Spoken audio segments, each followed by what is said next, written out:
নিজের গৃহপালিত গরু বাঁচাতে গিয়ে বন্যার জলে মৃত্যু হল 17 বছরের এক যুবকের।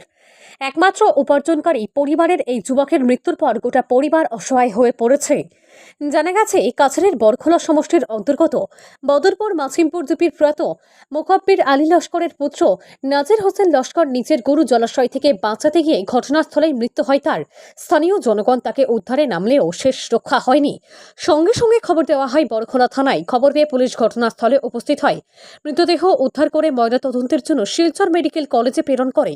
উল্লেখ্য, নাজির হোসেন পরিবারের একমাত্র উপার্জনকারী ছিল। নাজির হোসেনের মর্মান্তিক মৃত্যুতে তার অসহায় মার মাথায় আকাশ ভেঙে পড়েছে। ছেলের মৃত্যুর পর গোটা পরিবার অসহায় হয়ে পড়েছে। এই ঘটনায় গোটা এলাকা জুড়ে শোক বিরাজ করছে।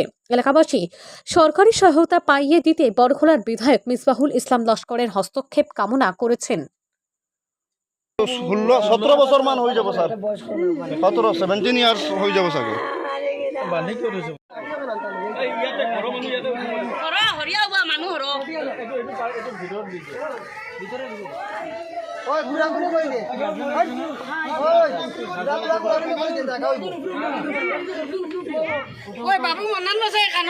তারা ভিতরে ভিতরে যাইতে দাও।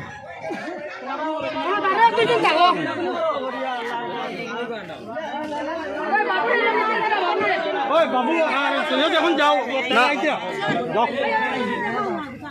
এখন দেখতে